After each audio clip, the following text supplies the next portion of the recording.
Esa es la frase. Buenos bonita días. frase. Hay otra que es muy certera, en el sentido que dice que cuando están en el poder consideren que los amigos son de mentiras y los enemigos son de a de veras. Son de a de veras. Sí, es cierto.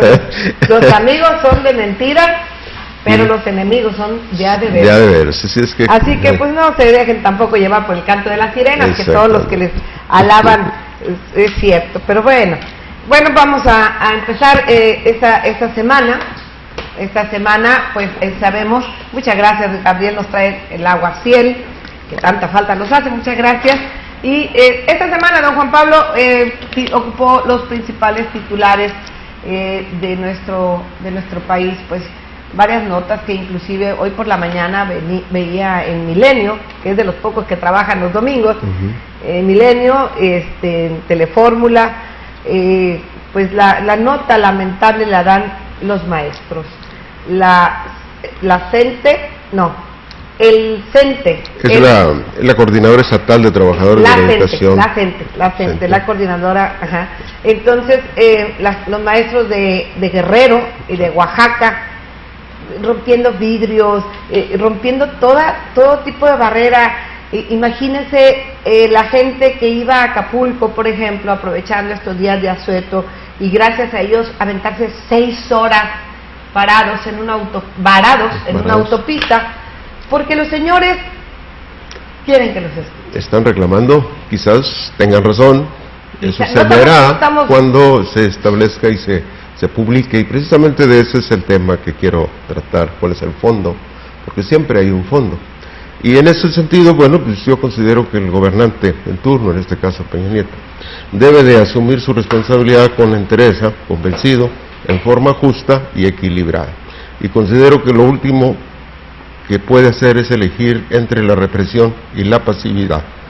Ya de pasividad estuvimos 12 años, es tiempo de resolver los problemas, y para resolver el conflicto con los maestros de la Coordinadora Estatal de Trabajadores de la Educación del Estado de Guerrero, allá en ese estado precioso, el gobierno federal estableció 2 estrategias que hasta el sábado le habían resultado exitosas. La primera consistió en utilizar a los grandes medios para que, al transmitir noticieros, mostraran a los maestros no como enemigos del gobierno de Enrique Peña Nieto, sino como enemigos de la sociedad, y los mostraron violentos, radicales y contrarios a la orden y a la ley. Lo exitoso de esta primera estrategia se percibió desde el pasado viernes, cuando, en opinión de muchos televidentes que desconocen el fondo del problema magisterial en Guerrero, ya exigían que las fuerzas federales a golpes desalojaran a los protestantes porque resultaban un peligro para México. Gracias a esa estrategia de medios, el jefe de las fuerzas federales, el general casi Manuel Mondragón Cal, es el jefe del Ejército Azul, podría actuar con libertad e incluso violentamente, y la opinión pública habría justificado la represión.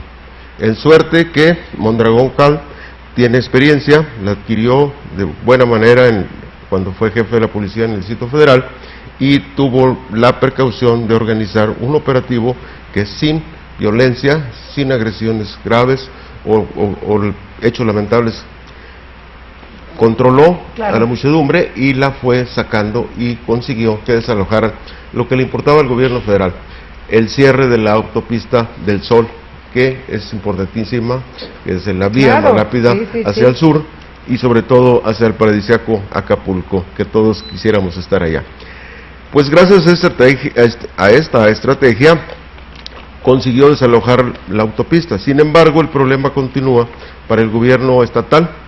Las marchas, los plantones, tomas continuarán por la simple razón: las posiciones encontradas entre el patrón, que impuso sus nuevas reglas por medio de la reforma educativa, y la de los trabajadores de educación. Esta pugna continúa.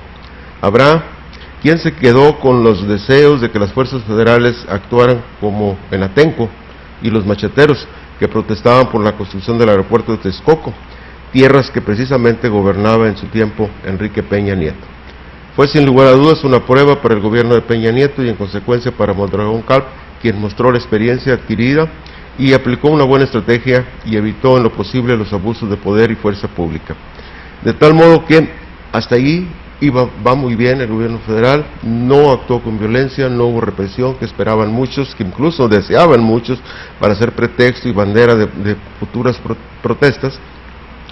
Lo cierto es que ahí está trabajando el gobierno federal, así como el problema también es que el gobierno federal debe trabajar con el gobierno estatales para no endosarles los problemas en las negociaciones con el sindicato del magisterio sin darles recursos y sobre todo capacidad de negociación.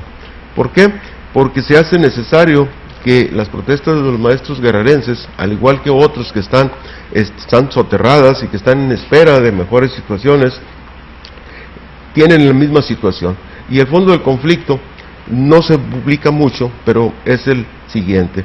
El problema es que los maestros sienten que el gobierno federal con la reforma les quitará algunos derechos que ellos consideraban ya luchas ganadas, como es la selección de aspirantes y la contratación de nuevos maestros, la formación, la actualización y capacitación a quienes están en ejercicio, la designación de directivos, el manejo de estímulos y prebendas, la ubicación de los docentes en determinadas categorías, su permanencia y su eventual retiro dependen de criterios más políticos y sindicales que pedagógicos.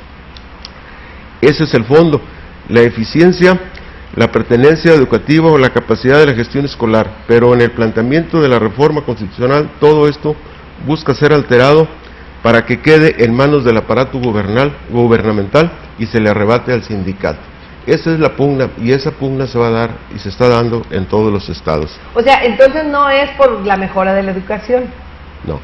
Es por las cuotas. El problema es que el gobierno ahora va a designar. ¿Sí? ¿Quién va a manejar? ¿Quién va a designar? Claro. Actualmente, o hasta... Es un poder fáctico. Exactamente, el sindicato basaba su poder en que ellos manejaban, ellos decidían quién se quedaba en los cambios, ellos decidían a quién se contrataba, de tal modo que no tiene nada que ver con lo pedagógico. Como le menciono, el problema es de prebendas, el problema es de intereses creados y sostenidos por diferentes gobiernos a transcurso de varias décadas. ¿Cuándo se va a resolver? Bueno, cuando el gobierno federal, además de endosarles el problema a los gobiernos estatales, les dé recursos y les dé leyes para que los gobernadores puedan sentarse al diálogo con los maestros y puedan llegar a un acuerdo. Mientras eso no se dé, la situación va a seguirse presentando. Ahorita es en Guerrero, mañana puede ser en Oaxaca y posteriormente puede brotar el problema en cualquier estado. La gente únicamente tiene mayor presencia en el sur del país, ¿verdad? Aunque tienen algunas delegaciones en otros estados de nuestra república, entiendo eso. Sí, pero el asunto de fondo no es si tienen, cuánta gente tenga cada quien, no se trata de que el CENTE de la ex Silvester, la ex lideresa, tenga más gente o que el CENTE otro tenga menos. El asunto es el fondo, son las razones, claro. El fondo son los intereses. Y mientras no se llegue a un acuerdo y no se sienten a platicar en una mesa de diálogo, estas situaciones se van a ir a la calle. Y obviamente que los grupos tienen que presionar y buscar dónde le pueda afectar al gobierno. El problema es que, como le digo, es un problema estatal, pero tomar la autopista, ¿sí? Es federal. Fue un problema para los mismos manifestantes porque se metieron en cuestiones federales, de tal modo que los líderes deben de presionar. Don Juan Pablo, perdón, yo fíjese que advierto en el secretario Emilio Choifet, el secretario de Educación, en el mismo gobierno federal, en el Ejecutivo, advierto veladas amenazas de que va a haber represión, de que si no entienden, o sea que como usted bien dice, hubieron 12 años de tensa calma, ¿sí? De esa que ves en aquellas aguas muy profundas, ¿no? Cuando se ve como que no se mueve nada, y abajo hay unos grandes remolinos. Bueno, pues algo así nos estuvo pasando en el país. Pero le repito, concluyo, advierto que va a haber esto, que va a haber alguna represión en ese sentido. Yo siento esa amenaza. Bueno, como le dije al principio, la estrategia mediática ya está dada. Los medios, los grandes medios en los que se apoya el gobierno, ya están trabajados. la opinión pública en su mayoría justificaría un acto de represión. Claro, por eso lo están presentando con los vidrios rotos, por eso están presentando que 6 horas, por eso, o sea, pero no presentan ese lado. No presentan el fondo, no presentan el por qué. Por eso presentan ese lado, digo, exactamente, para hacer que nosotros, que la opinión pública casi pida gritos, ¿no? Exactamente, por eso le digo que en ese aspecto, esa estrategia fue exitosa. La mayoría de los ciudadanos opinan que ya deben de golpearlos, arrumbarlos, reprimirlos. ¿Por qué? Porque debe haber orden, porque el gobierno debe establecerlo, porque votamos por el orden y esto y lo otro. Todo eso se maneja. Y para ¿No tuvimos imágenes, Fortino, de las marchas? Esos manejos tienen un costo y el gobierno está dispuesto a hacerlo, porque lo necesita precisamente el manejo de la opinión pública, ¿sí? Por eso le digo, es que el asunto es que no dan los dos aspectos, no difunden las razones y los porqués de los maestros, simple y sencillamente se concretan a presentarlos como violentos, como agresivos, pero se debe de ver que si en el fondo, ¿por qué no se sientan a dialogar? ¿Por qué se rebasó la capacidad de diálogo y se van a la calle? Las protestas, o sea, desde el momento que se reforma la ley, ¿sí?, las protestas surgieron, pero el gobierno, en lugar de llamarlos a la mesa de diálogo y llegar a un acuerdo, ¿sí?, convencerlos, mejor dejó las cosas que corrieran, que surgieran las protestas, y ahora está la amenaza velada, como usted dice, de reprimirlos, que sería un problema, sería un conflicto para el mismo presidente, porque las otras fuerzas, ¿sí?, si usted vio ayer, destrozaron las oficinas del PRD aquí, consideraron traidores, porque se entendía que el PRD los apoyaba. Sí, Sin embargo, como el PRD está sentado en el Pacto por México, de tal modo que no participaron y se quedaron, vamos, en el aire estos manifestantes, pero estos mismos... Sí, el PRD con una gran presencia en esos estados. Exactamente, pero ellos mismos están con la esperanza de que surja la violencia, que haya represión, y entonces ellos salir en defensa de ellos y tomar las banderas para futuros asuntos políticos. Señor, bueno, creo que otro de los temas, aunque lo toquemos someramente, don Juan Pablo, si me permite, otro de los grandes temas que ocupó esta semana es la instalación de yo diría el muro de los lamentos, en donde de muy poco sirve a un padre, a una madre que ha perdido o que le han desaparecido un hijo o una hija, pues ver el nombre ahí. Más sin embargo, escuché declaraciones de Sicilia, del señor, el otro empresario que dijo que si no cumplan que se vayan, de Guala, de todos ellos, expresiones en el sentido de que creo que convendría más aclarar bien qué pasó con la estela de luz, ¿no? Más de 1,000 millones de pesos no justificados.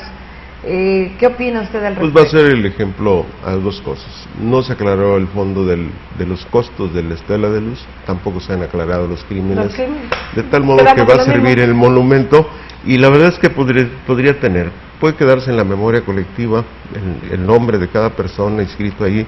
Pues lamentablemente daría pie para que otros gobiernos cometan los mismos errores, porque hay demasiado espacio para poner miles de nombres, de tal modo que sería suficiente. El asunto es de que de algo debe servir esa estela de luz. Yo alguna vez estuve de visita ahí, no sirve de gran cosa, no ayuda mucho el juego de luces que presenta, podría tener otra mejor utilidad, y en ese sentido sí estoy de acuerdo que se haga el monumento a los caídos en la guerra estúpida del expresidente Felipe Calderón.